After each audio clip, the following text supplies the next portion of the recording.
नमस्कार जैन साथियों। आज देखने वाले हैं अर्धवार्षिक परीक्षा 2023-24 विषय पॉलिटिकल 12th क्लास। राजस्थान में विभिन्न जिलों में आयोजित हो रही है अर्धवार्षिक पेपर। उनमें से अपन आज सोल्व करने वाले हैं। ये पेपर हुआ है पॉलिटिकल साइंस का।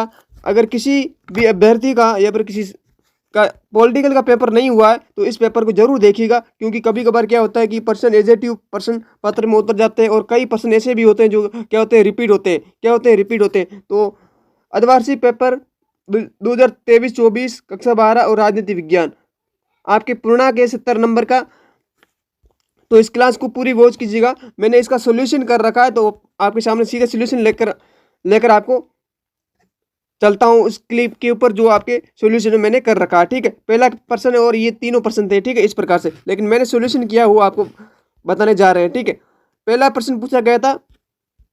क्या प्रश्न पूछा गया? पहला कि यूरोपीय संघ की मुद्रा का नाम बताना था, तो वो था ऑप्शन नंबर आपके यूरो, वो सही था। ठीक है, दूसरा प्रश्न पूछा गया सार्क का सचिवालय कहाँ स्थित है, और ये भी बता दें कि भारत की मुद्रा है रुपये और अमेरिका की मुद्रा का नाम है वो डॉलर है। क्या? डॉलर। और भारत का रुपया। सार्क का सचिवालय कहाँ है, तो वो है काठमांडू। काठमांडू कहाँ पड़ता है? वो पड़ता है आपके नेपाल में। कहाँ पर पड़ता है? आपके नेपाल में। और भारत पाक के मध्य सिंधु नदी जो जल समझौता हुआ वो कब हुआ, तो वो हुआ 1960 में। ठीक है, चौथा प्रश्न पूछा गया पूर्वी पाकिस्तान को वर्तमान में किस नाम से जाना जाता है, तो वो है बांग्लादेश। बांग्लादेश देश कब बना? 1971 में। कब बना? 1971 में आपके बांग्लादेश नया राष्ट्र बना। ठीक है, पांचवा प्रश्न पूछा गया आपका ये नीति आयोग के अध्यक्ष कौन होते हैं, तो वो होते हैं प्रधानमंत्री। वर्तमान में है वो प्रधानमंत्री श्री नरेंद्र मोदी। ठीक है, आगे प्रश्न पूछा गया आपका 6 नंबर क्वेश्चन पूछा गया गरीब हटाओ का नारा किसने दिया, तो ये प्रश्न मैंने प्रीवियस क्लासों में 2-3 पॉलिटिकल की वीडियो डाले हैं, उसमें भी ये प्रश्न रिपीट हुए। तो इसलिए कहते हैं कि क्लासों को पूरी वॉच किया करो, जिससे कि आपके भी अगर प्रश्न पत्र नहीं हुआ तो इन प्रश्नों को तैयार करके जरूर जाएं, क्योंकि ये प्रश्न आपको प्रश्न पत्र में मिल सकते हैं। आगे प्रश्न पूछा गया आपके कौन सा भाग्य वधु से चिर परिचित भेंट नामक भाषण किसने दिया, तो वो थे पंडित जवाहरलाल नेहरू ने। आगे प्रश्न पूछा गया आपके आगे प्रश्न क्या पूछा गया देखो, तो ये था भाग्य वधु से चिर परिचित भेंट नामक भाषण था, वो था पंडित जवाहरलाल नेहरू ने दिया था 14-15 अगस्त 1947 की मध्य रात्रि को। ठीक है, ये ध्यान रखना है। आगे प्रश्न पूछा गया आपके 8 नंबर क्वेश्चन था भारतीय संविधान पर हस्ताक्षर कब हुए थे, तो हुए थे 24 जनवरी 1950। ठीक है, और 9 नंबर क्वेश्चन पूछा गया था आपके विश्वव्यापी खतरे हैं कौन कौन से हैं, तो 3 खतरे आपके प्रश्न पत्र में थे कि एक वैश्विक ताप वृद्धि, क्योंकि अंतर्राष्ट्रीय आतंकवाद और महामारियां, ये 3 ऐसी बीमारियां जिसमें विश्व भर में ये एक विश्वव्यापी खतरे हैं, क्योंकि ये अपने आप में एक बहुत बड़ी समस्याएं हैं।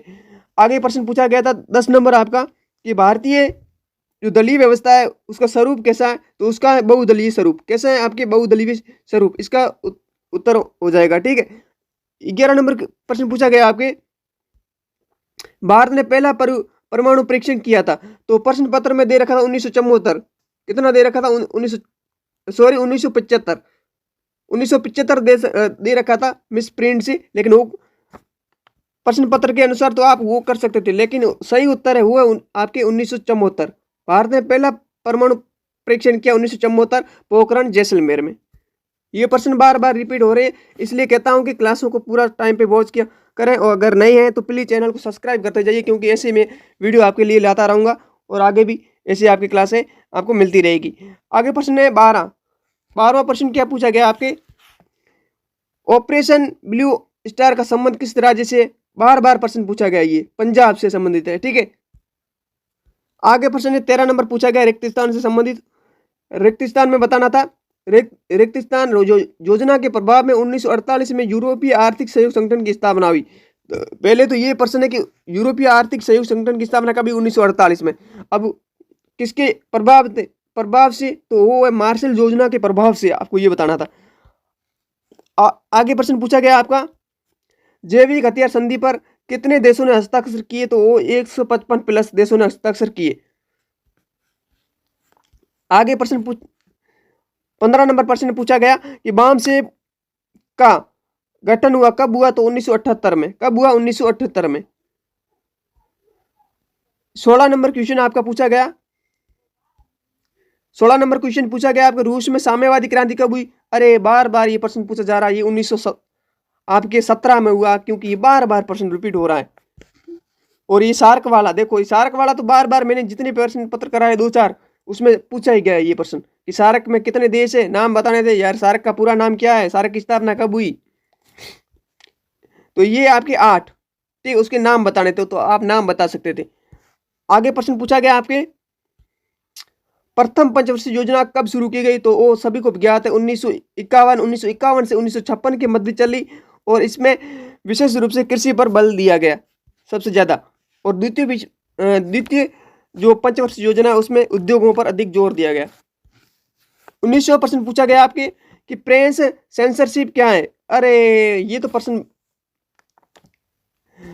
कितना अच्छा पूछा गया कि प्रेस सेंसरशिप क्या है। तो प्रेस जो सेंसरशिप होता है वो ऐसा होता है, मतलब कोई भी पत्रकार होता है वो किसी भी अगर सूचना को प्रकाशित करना चाहता है उससे पहले उसे सरकार से अनुमति लेनी होती है, ठीक है, ये बता सकते थे।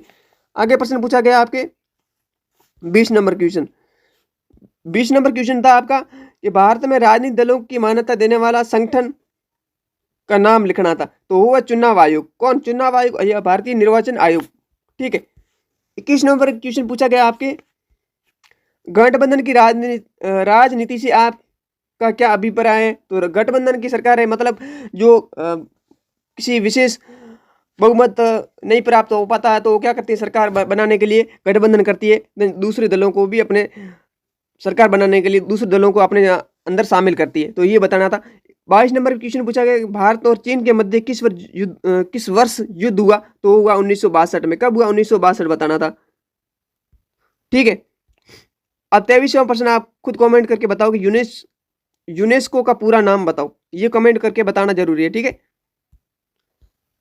आगे प्रश्न पूछा गया आपके, सीमांत गांधी के नाम से कौन जाने किसे जाना जाता है, ये बताना। तो वो सीमांत गांधी है, कौन है? अब्दुल गफार, ठीक है। आगे प्रश्न है 25 नंबर पूछा गया कि संविधान के मूलभूत ढांचे की अवधारणा कौन से वाद से सामने आई, तो वो आई केशवानंद भारतीवाद। अब केशवानंद भारतीवाद कब हुआ ये बताना कमेंट बॉक्स में, ठीक है। कुछ प्रश्न आपको भी दिए जाए। आगे 26 नंबर क्वेश्चन पूछा गया, पारंपरिक सुरक्षा से क्या आशय है। और आपके पारंपरिक सुरक्षा का मतलब है आपकी आंतरिक और बाह्य सुरक्षा से क्या करनी, आपकी रक्षा करनी। और सबसे ज्यादा खतरा किससे? बाह्य जो आक्रमण है उससे सबसे ज्यादा विश्व को खतरा होता है, ठीक है। 27 नंबर क्वेश्चन पूछा गया, बॉम्बे प्लान क्या है। तो आप सभी को पता है बॉम्बे प्लान कब आया, 1944 में। तो ये उद्योगपतियों द्वारा एक नियोजन विकास के लिए एक प्लान तैयार किया गया, वही बॉम्बे प्लान के नाम से जाना जाता है, ठीक है। टिकाऊ विकास क्या है, 28 नंबर क्वेश्चन पूछा गया, ठीक है, बता सकते थे, आसान प्रश्न था। आगे है 29 नंबर क्वेश्चन, ठीक है। 29 नंबर क्वेश्चन क्या पूछा गया आपका कि सुरक्षा परिषद के कार्य बताने थे। अपरोध क्या है, अपरोध क्या है ये बता सकते थे। अपरोध का क्या मतलब है? अपरोध का मतलब ये हुआ कि आपके कोई राष्ट्र होता है शक्तिशाली, कोई निर्बल राष्ट्र होता है, तो उसके जैसा बनने की कोशिश जो भी राष्ट्र करते हैं, जैसे कोई कमजोर राष्ट्र हो क्या करते हैं, विपक्ष को देखकर अपने आप को ताकतवर बनाने की कोशिश करता है, वही अपरोध कहलाता है, ठीक है। 31वां क्वेश्चन पूछा गया, सोवियत संघ के विघटन के कारण बताने थे। 3 नंबर का प्रश्न पूछा गया था। और उसके बाद 32 नंबर क्वेश्चन था, भारतीय विदेश नीति की 3 विशेषताएं, इंपॉर्टेंट प्रश्न है आपके लिए।